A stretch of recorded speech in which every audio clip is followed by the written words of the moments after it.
the other side of writing a book. What sort of book it is. It can be a business book, it can be a memoir, it can be anything. It can be a children's book. The process of writing will change your life.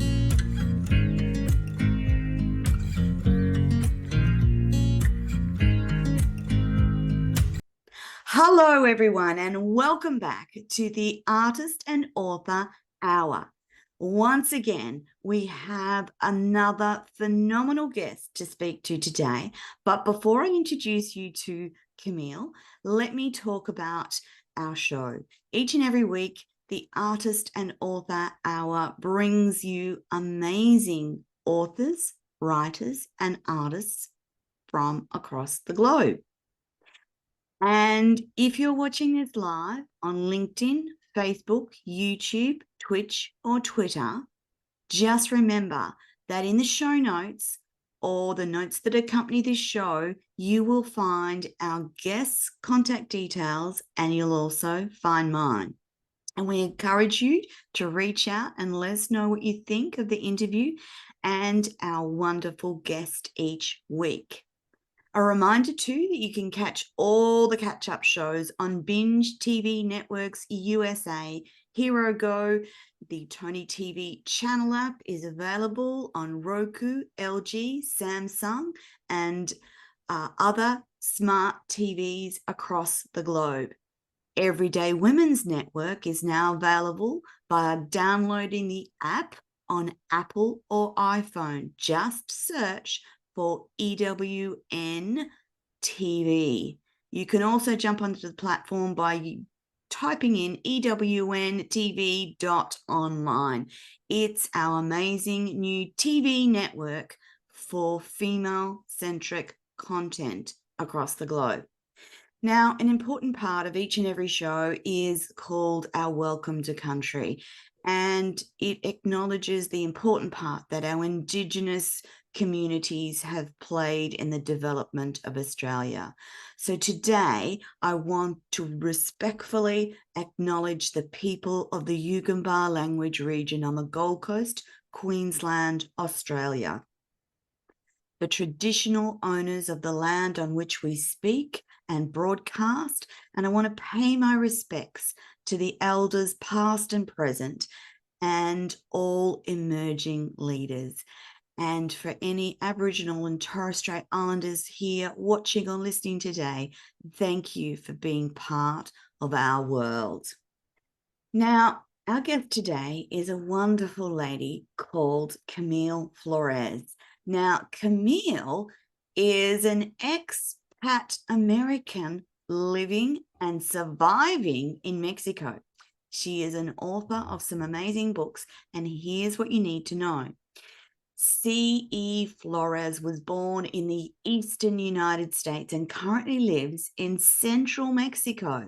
She received her bachelor's in education at the University of Nebraska-Lincoln and picked up her husband while attending there. I love that wording, Camille. Picked up her husband. Fantastic.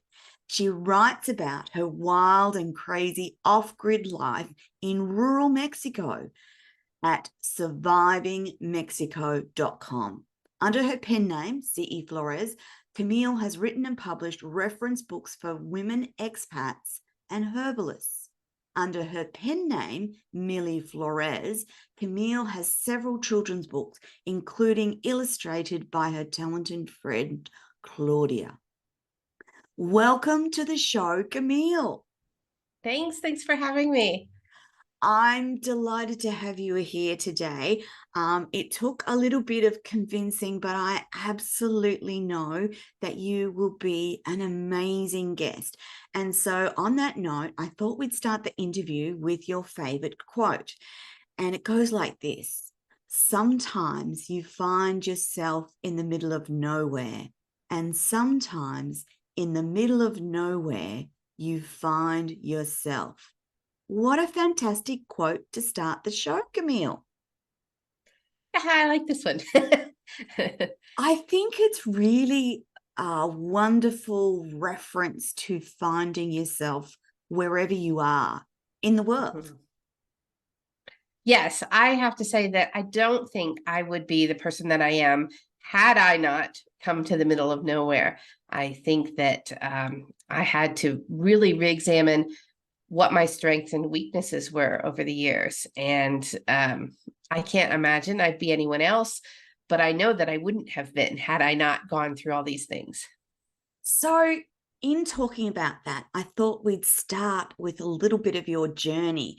And the beginning of this adventure obviously begins in the US, in the mountains of Pennsylvania, and it goes to the Nebraskan plains, the forests of Virginia, and to the stark beauty of Guantanamo. No, not Guantanamo. Could you please pronounce that beautiful Mexican rural environment that you live in now? The name of the state is Guanajuato. It's difficult. See, it's a beautiful Spanish. It's such a beautiful melodic dialect. But me as an Australian looking at that going, yeah, no, Camille has to pronounce that for me.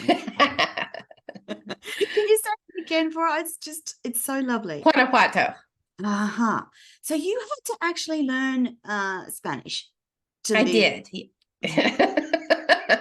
Yes, there are not a lot of English speakers where I live. Maybe there's 4 or 5. And that's why, was it a struggle to learn Spanish? Because it's kind of on my list. I really liked linguistics growing up, and my mom always told the story that since I was 3, I would roll my R's with the r, and so she would correct my my English, because you don't do that in English. Mm-hmm. But she said that it was just a matter of time until I picked up Spanish. I see. So going back to that journey that you've been on, which started in the US, do you want to tell us a little bit more about your journey?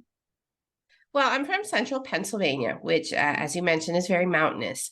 I was from a small town. It wasn't a large area. Mm. And then I lived in Pennsylvania, or in different places in Pennsylvania, till I was about 20, I guess. Uh-huh. And then I moved to Nebraska because my best friend moved. Her father had gotten a transfer to Nebraska, and they then transferred out of Nebraska, and she stayed there. So I went and moved in with her.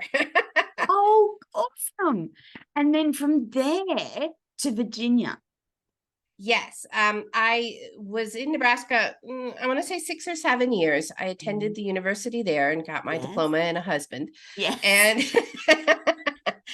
I'm going to go back to the husband in a minute, but yes, go on. Okay. And so then.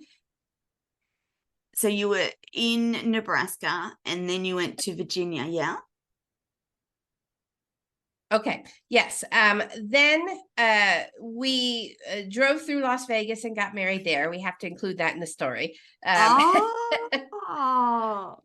So from Nebraska via Las Vegas to Virginia, and then we started our life there. I had my student teaching in Virginia, and so I finished there, and then I was offered a job at the school I was working at. So then we stayed in Virginia for a while, and my husband, of course, is Mexican. Here's where Mexico comes in. That was what I was going to ask you. So how did Mexico come about? Okay, now it's becoming clear. Yes. So your husband was Mexican. Yes. And we ran out of legal options in the United States. It's pretty difficult to get legalization for Mexicans. There's a limit on immigration and things like that. So we ran out of options, and by that time we had a 4-year-old son.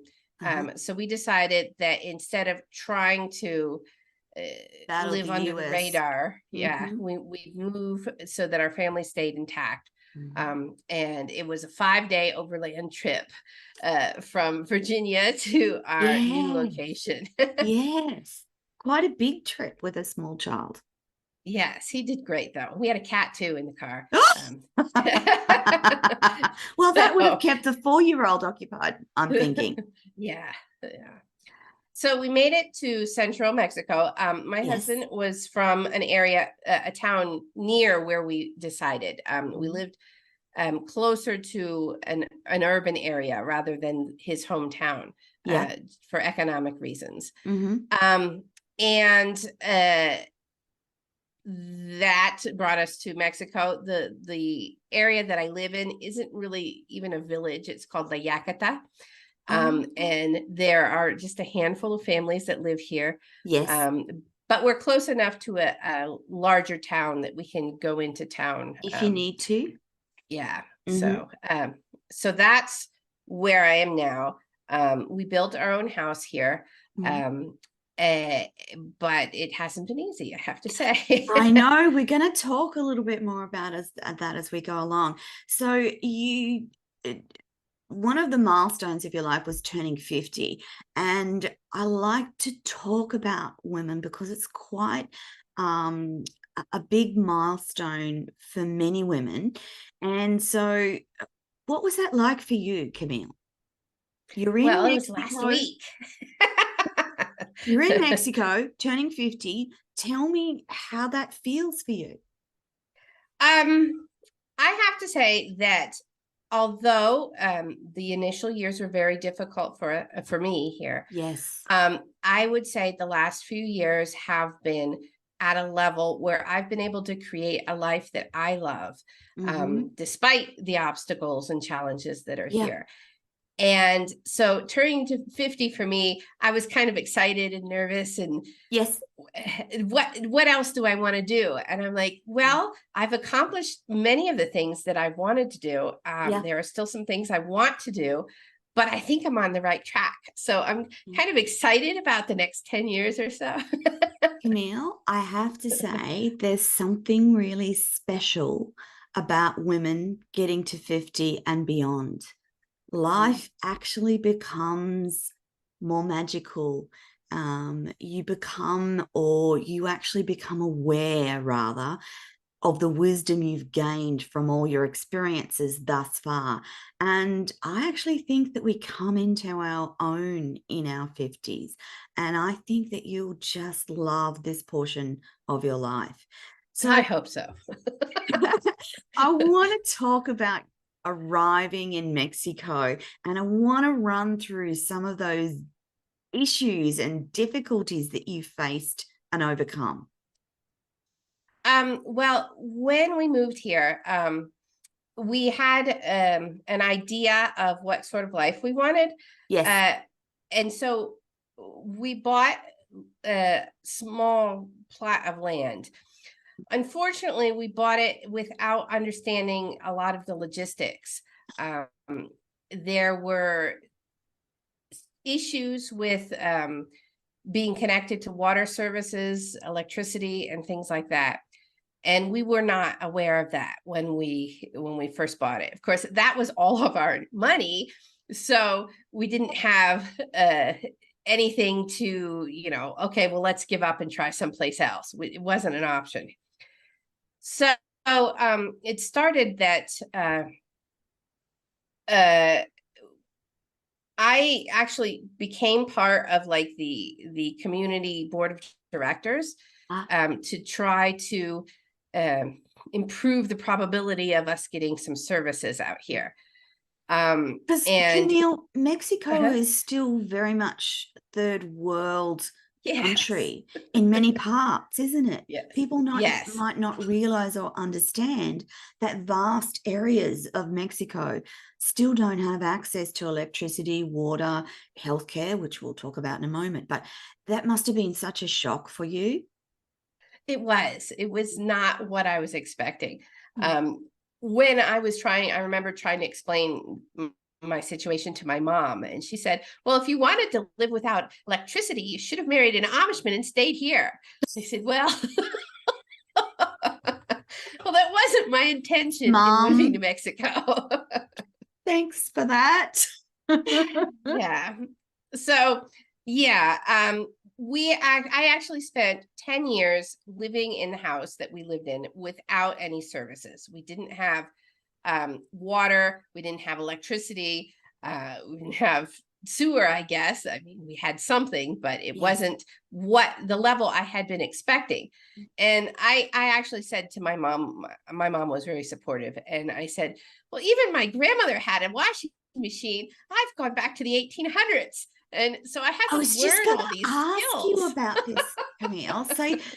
So number one, tell us how you manage without electricity. Is it candles? Is it solar? What do you do? We actually didn't even have solar for those 10 years. So Oh, we used candles. I was working at a school in town, and fortunately they were very generous and supportive of me. So like I could take my phone there and charge it. And my son had a little, what do they call them? The little PlayStations, yes. one of those, and I could charge it for him every day. So he'd have something to play with in the evenings and things like that. Oh, So that was very helpful. yeah. But it was a struggle. Yeah. And And showering, going to the loo. yeah, all of those things. Okay, buckets were our friends. Oh, wow. But you stuck it out. You stayed and you kept doing it. And so tell us about the house building process as well, because that was fraught with difficulty. It was, yes. Because we didn't have services, we couldn't like when we built things, we tried to make it so that we had a lot of light, and that Natural for light. example, yes, our shower was gravity fed, so it wasn't, we didn't have to rely on any sort of electricity to get it to go where it was.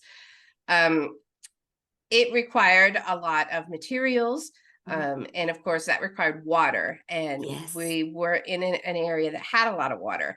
So we had a truck, and there are community water areas in these small towns where people can go for water. And so we went there, and we would load barrels of water to do the construction work. Yes. That's also where we managed to go and do our laundry. And let me tell you, people laughed at me. Here's this gringa out there washing her clothes on they have like little washboards that are attached to a water area. So you can scoop the water from and wash the clothes. Yeah. Okay. And there I am washing clothes. What sort of woman is this? Why is she here? They laughed at me. Oh, Camille. So all of these struggles got you to the place that you are now, and there were also struggles around work and the amount of what you were able to earn, wasn't there? Yes. The minimum wage right now, and this is 15 years later, but minimum wage right now is still less than $10 a day. That's not an hour, that's a day.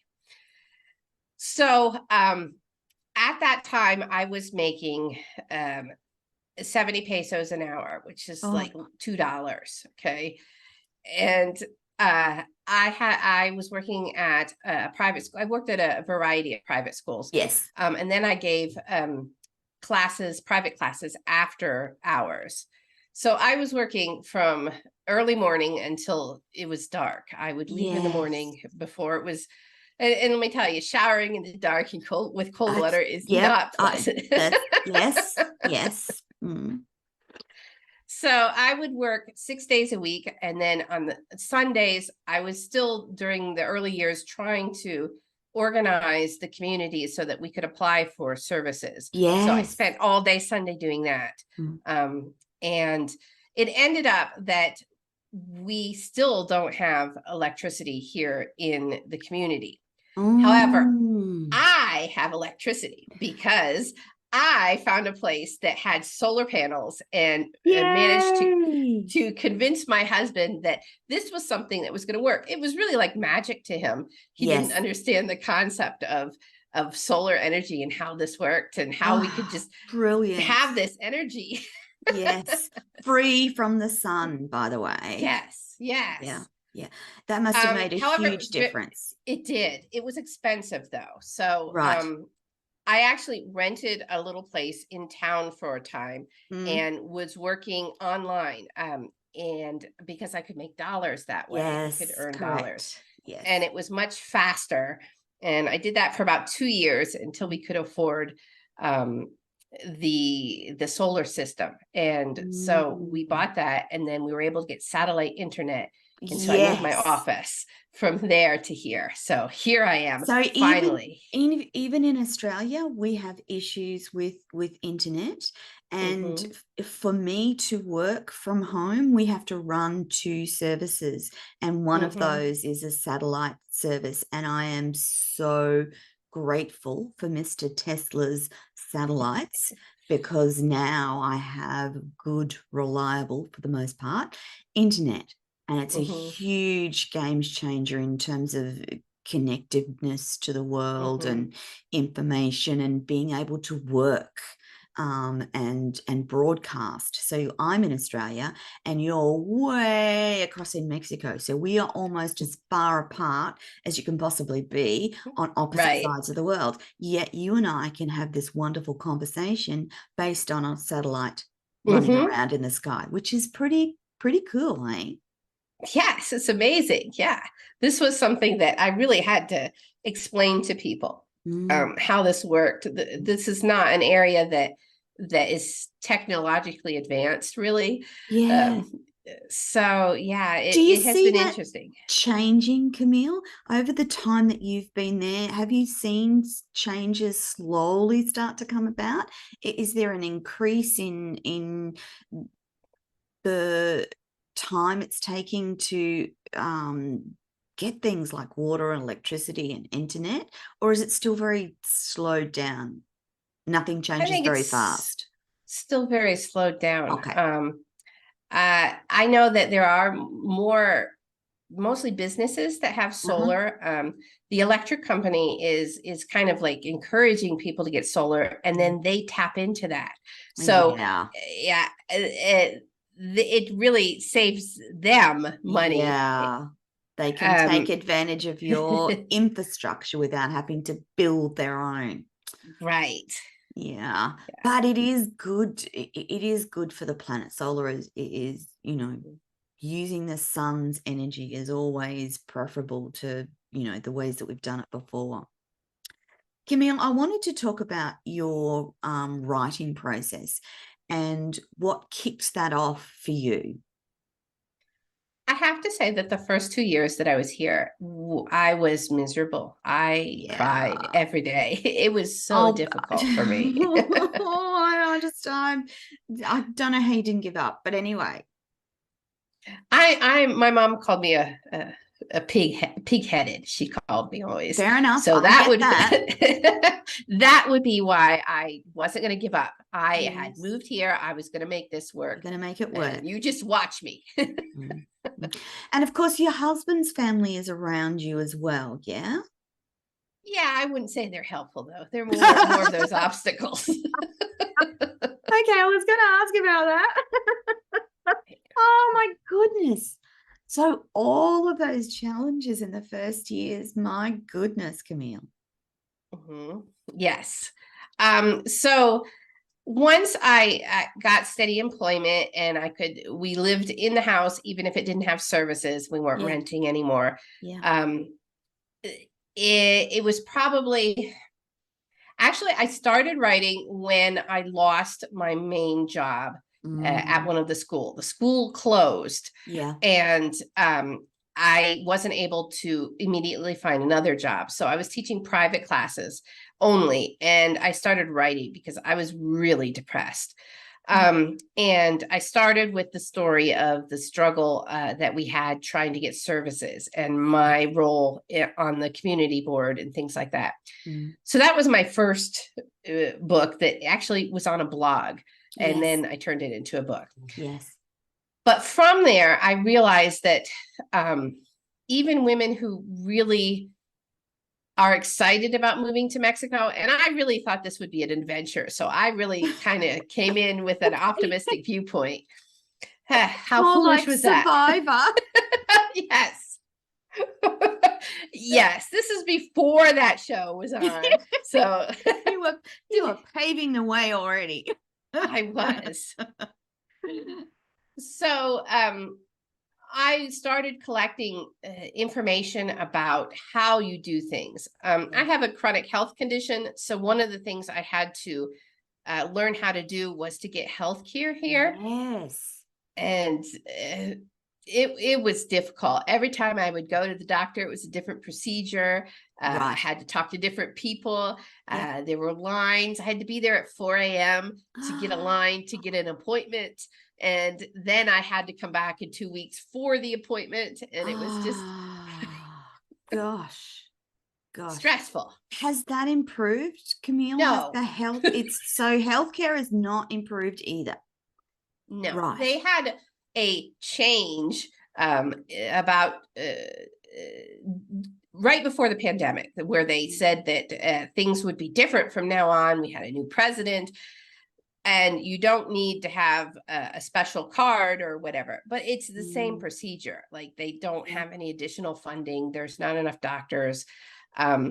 There's a hospital about an hour and a half from where I live. That's like the regional hospital. Yeah.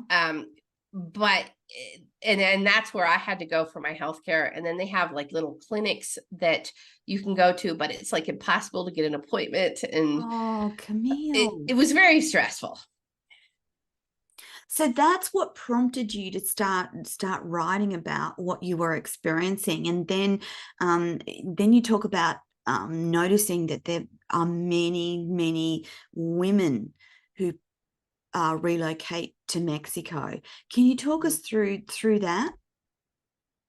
Well, immigration in the United States over the past 10 years, maybe a little bit longer, has become very difficult. And the scapegoats are Mexicans and Central Americans. Yeah. So as I mentioned before, there's a limit to how many people the government will give permission to live in the country. Yeah. So many of and they're mostly men, the men that cross to the United States go there illegally. They marry, they have families, and their wives, of course, and their children are Americans, but they're not. Yes. And something happens. They have, like, my husband was deported because his mirror fell off of his car, and they stopped him for that, and they deported him. So wow. That's strange. Right. Yeah. So suddenly these women are in a situation where they need to decide, do I stay with my husband and relocate to Mexico, or do I stay here and then I'm not married anymore to him anymore? So it's a big decision. Gosh, lots of obstacles. So you actually write about some of the things that you've experienced in moving to Mexico, but how to survive as a woman living in Mexico. Right. My series is a survival guide for women that have moved to Mexico, because even though you're married to a Mexican, once you get to Mexico, the experience is completely different. Your spouse changes. They revert back to their original culture. And sometimes they don't explain that to you. That would be hard. So those cultural differences, can you talk us through some of those, Camille? I'm not quite sure how to explain it, really. I know that each time and I'm still surprised at things that come up. And I've been here 16 years now. And I'm still surprised at how things work, or my role in things. For example, okay, let me talk about the community board thing. I became a member of that because I'm you wanted organized to see change, and I wanted to see change. Okay.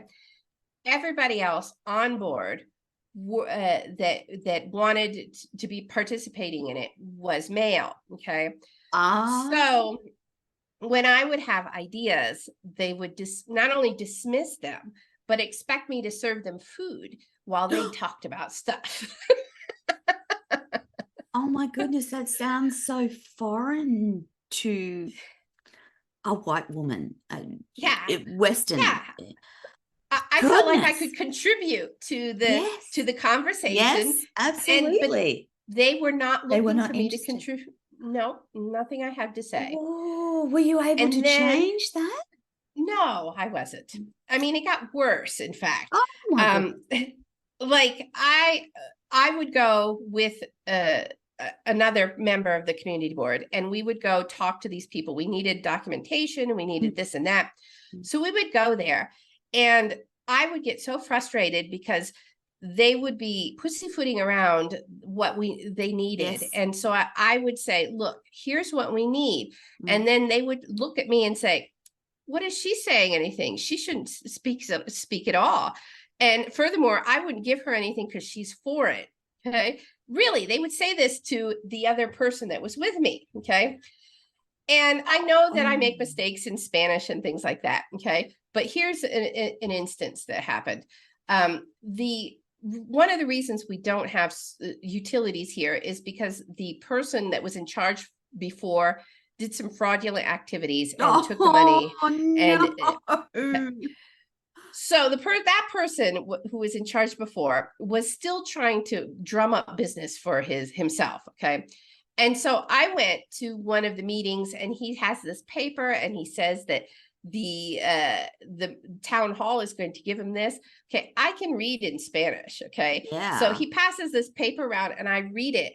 And most, I would say, probably 70% of the other people that were there, who were also owners, lot owners, are not really able to read really well. So yes. I read this, and I saw that yes, there was a seal on this form, but the seal was that he had received the form, not that it has been approved. So I explained this to all of the people that were there, and that man got so angry at me. He ripped the papers out of my hands, and he says, well, if you want to see any further documentation, it will have to be in writing. And I was thinking, well, I can write in Spanish too. That's not a problem. Yeah. Yeah, you've taken on the wrong lady, buddy. Yeah. Oh, yeah. Goodness me. Unfortunately, he set up so many obstacles that we haven't been able to get things approved. But I have electricity now, and I explain to people who are interested that live here, like my father-in-law now has solar panels. My brother-in-law has solar panels. So everybody that wants to know how to do this, I explain how to set it up. Wow, what a valuable resource in the community. Do you feel like people are a bit more open to you now, Camille, or there's still struggle? No. They call me, I have a name here. They call me La Gringa de la Yacata, which is not necessarily a positive thing. The word gringa means foreigner. And so I'm still a foreigner. I'm not the person that they come to. In fact, people come here thinking they need to talk to my husband about something or other in the area. And I said, no, you need to talk to me. Here, let me show you the plans. Yeah. And they're like, what? And sometimes they get very angry and leave and don't come back. And I'm like, well, that is their loss, because obviously you've done all the hard yards to get to this point. Camille, one of the things that you embraced was around the exploration of the traditional herbal remedies of Mexican culture. Can you tell us about that? Well, that, of course, it came about from my struggles to adapt here. Yeah. I didn't know the landscaping. I didn't know the plants. I didn't know where to go if I wanted chamomile tea and things like that. And I couldn't even find some of the herbs that I had grown up with. So since healthcare was so impossible to navigate, I felt it was important that for my family, we look for alternatives in case we have a cold or in case we have Yes. um, Yes. something that could be managed. Okay, not like serious conditions, but Yeah. something Yeah. that we could Yes. manage at home. Yes. But I didn't have any place to start. So Oh. I did start with herbs that I were familiar with, how they were used similarly or differently here in Mexico. Like lavender is an herb that I was accustomed to, but it's not hardly used in any of the remedies here. And Okay. yeah, But it I would started still to, grow in your, it yeah, still grows. Yeah. Yeah. Okay. it'll grow here. Yeah. Mm. But it's not used as Mm. I had been used to using it. Mm. So what I found was there was a divide between herbs that the indigenous people had used and the herbs that were brought by the Spanish, who were the Yes. conquerors. Yes. And of course, I was more familiar with herbs brought by the Spanish. Yes. And there is a segment of the population here in Mexico that feel that those are the only herbs that work, those brought by the Spanish. Which is And not true, of course. right. Mm. Mexico is such a biodiverse area Yeah. that these amazing plants, Mm. they haven't been documented very much. That's They're exciting. yes, it's like a mystery Yes. for me. Yes. Yes. I find a plant, I hear somebody say, well, I use it like this. Like there's a plant that grows wild outside. Mm. And a man was collecting the little petals from it one day, and Yes. I asked him. I said, "What is this for?" He says, "Oh, I make a tea for cough for my for bronchitis from this." And I'm like, "Really?" That's cool. So I find these remedies that have been passed on from person to person, Mm. and then I have to identify the plant, which is Yes. often a very difficult process because each tribe in Mexico used a Yes. different name for the plant. So there could be 15 different names for that plant. And Gosh. I need to find what the botanical name is so that I Yes. can So see that if you there are can, any. so that it's the same. Yeah. Yeah. Yeah. Uh-huh. So that has been, it really is like, it makes me happy. It's like a little mystery each Absolutely. time I can solve Absolutely. this mystery. Uh, So, so, so from like cough remedies to what was one of the most exciting plants or herbs that you discovered? oh, they're all exciting, I have to Yeah, say. see? um, I right now I am focusing on gathering information about women's health remedies. Yeah, yeah, yeah. And I have done maybe 15 or 20 plants that are specific to everything from cramping during your Mm. period to cancer, to uterine cancer, Wow. that these herbs are used. And there are different regions use different plants for labor and delivery. There are different traditions involved with that. Oh, So it's really been that's fascinating. what, yes, I Yeah, love it. It's yeah, so interesting. yeah. And I don't know when like my idea is to collect these in a book. Like I have a cold and flu book, which Yeah. I collected some remedies from cold and flu plants. Mm. But every time I find information on one plant, I find that there are at least 4 other plants involved in that I see. concoction. And so Yes. then I have 4 more plants to Yes. investigate. Amazing. So that's a really positive thing because I can see that it lights you up when you talk about herbal remedies.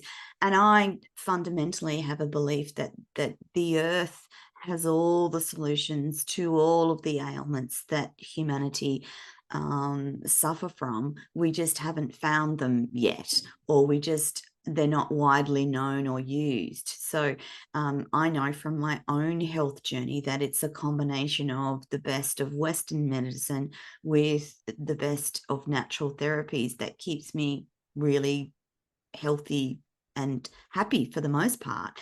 So there's also dried flowers. You also found flowers that assisted. What were some of those that you discovered? Well, there is this one plant that's called Yolo Ixla. I think it's pronounced, it's difficult, but it grows in the area that I live. Yeah. I live not far from the monarch butterfly sanctuaries where the butterflies Oh, migrate every year. And that wow. is such a unique biodiverse area Correct. that these plants are just used there. There's another one called I forget this the indigenous name, but it is called devil's hand flower. Yeah. And Yeah. it's red. And do I have a picture of it? No, I don't have it down here. But it's red, and the flower itself looks like a hand. And that is used for a variety of remedies, nerves especially. It is used for Yes. anxiety and Yes. things like that. So these plants I have never seen before. These are plants that are unique to the area. Yeah. And there are studies. Once I can identify Yes. the botanical thing, there Then have you been can do some the studies. research. Yes. But there are so few studies because people are dismissing them for the European herbalism. And See yeah. This is like ancient wisdom and understanding. It's like tried and tested a lot longer than some of the Western medicine. Yeah. yeah, let me give you an example. Amaranth. Amaranth has Yes. become very popular these days, right? And Yes. everyone's like, oh, this is a superfood and things like that. It's native to Mexico. It's called huatli in indigenous languages, and it was outlawed by the Spanish because it had such super nutrients. They said it made the warriors too strong, and they wanted their slaves to be weak and docile. Yes. So that was one of the reasons that they outlawed the eating of this. In fact, they were so strict, if they found you growing it or eating this particular plant, they would chop off your hand. And so there are, and so now people in Mexico have discovered amaranth, okay, amaranto, but it's been here the whole time. Yeah. This is its origin. Yeah. Wow. What a wonderful thing for you to have an interest in it. It would be amazing to discover different plants and understand how they work or how they help, or whether they're a tea or they go into a remedy. And along those lines, you have a special gift for the audience today, and it's your traditional cough remedy. Can you tell us a little bit about that? And by the way, for the audience, we will have the link in the show notes wherever you're watching this video. It's from the plant Bougainvillea. It's a pink plant. And it's actually not the flowers that you use, but the leaves that are pink. And then the cough remedy ends up being very pink. Which is kind of like, lots of cough mixtures are pink and red and right. Wow. Yeah. It has cinnamon and you use lime. Lime is a huge ingredient in many remedies. And it's not lemon, even though a lot of times the words are mistranslated. It's a lime. And Gordo Lobo is mullein, mullein, and that's also a key ingredient that is used in this cough medicine. So the booklet has the plants. It has a short plant study on it, and references that if people want to look more information up. And it's pretty simple to make. And it's tried and tested. So you've used it, yes. Yes. Yeah. And it doesn't use anything. Yeah, it doesn't have anything that causes well, if you're allergic to like asters Gordelovo Yeah. might cause that to act up. But other than that, the ingredients are pretty standard. It's just the combination of them that is unique. And bougainvillea is one of the most common cough remedies that in my area. Fantastic, Camille. Now, I want you to tell the audience before we run out of time where they can connect with you, how they can get hold of your books, and how you like to be contacted. If someone's got questions, if there's a wonderful woman listening out there that wants to just connect and go, I'm thinking of retiring to Mexico, for instance. Yes, I get a lot of that. Yes. The easiest way to contact me is through my website, survivingmexico.com. I have a contact page. That's the easiest way to get a hold of me. And people on my about page, people comment and say, hey, I'm moving there with my 6 children. What can I expect? I'm like, okay. Okay, where would you like me to start in that conversation? Right. And of course, even not everyone moves to a rural area without services. There are other areas that, have all the services that you may or may not want. But if you're looking for that authentic back to basics experience, you can do that too. Yeah. Yeah, sometimes you don't realize that that's what you're looking for. Back to the quote at the beginning. Yeah. Camille, with foreigners purchasing land, so for instance, a lot of countries, anyone's allowed to purchase land, but some countries like Bali, where I've just been, foreigners are not allowed to own land. They have to have it in association with a Balinese person. What's it like in Mexico? Recently that has changed. Up until I'd say 7 or 8 years ago, it was difficult for foreigners to own land, and they needed to have an agreement with the bank. Yeah, with a bank. The bank would hold the deed, and they would be owners. But that's changed. Permanent residents are able to purchase land now, except in certain areas along the border and along the coast. There's like an area that Mexico does not want foreigners to own those lands because they touch the ocean or another country. Understandable. Yeah. Oh, Camille, it's been a wonderful conversation with you today. Thank you for so freely sharing all that wisdom that you've got from living in Mexico for this last, how long did you say, 16, 17 years? 16 years, yeah. So your son's an adult now in his own right. And is he still in Mexico, or has he gone to the US, or? No, he and I have gone to the United States several times. Yes. But he's here, and in fact, we are in the process of building his house. So it's another construction project. Amazing. See, the chances of you being able to do that in the US are a little more slim, aren't they? Yes.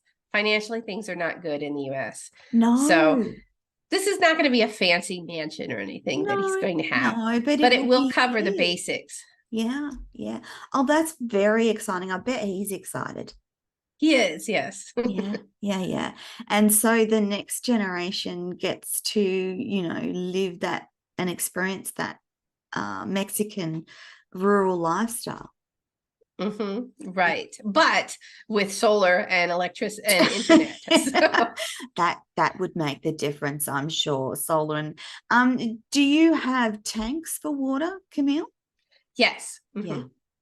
And I remember reading that you get reasonable rainfall throughout the year where you are. Not throughout the year, no. We have rainy season. But because so many areas don't have potable water, they have a provision where you can ask for a tanker truck to come and deliver. So we have a tanker truck every few months. Oh, amazing. Well, audience, thank you for listening to Camille and I in conversation today. Camille's books can be found. Go to her website. That's the best place. We have the link for the cough remedy on links to the show. But please connect with Camille. Also in the show notes, you'll find her links to her email. You'll find the links to her website, her socials.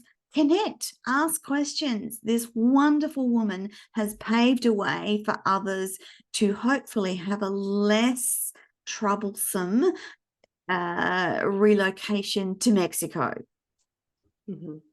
Yes, and don't be afraid. You love being helpful. Yeah. Camille Flores, thank you for sharing with us today. I'm really encouraged about the work you're doing around traditional remedies and herbal plants and flowers from Mexico. I think that's just fabulous and amazing work, and maybe just why the universe directed you to Mexico in the first place. Well, I enjoy it, so it'd be okay with me. That, my friends, is your lot for this week. Please thank Camille for joining us on the Author and Artist Hour. We will be back next week with another guest, especially for you. Camille Flores, thank you so much. Thank you, Toni, for having me.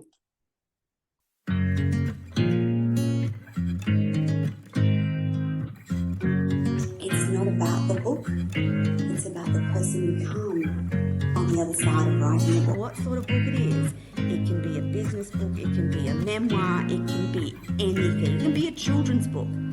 The process of writing will change your life.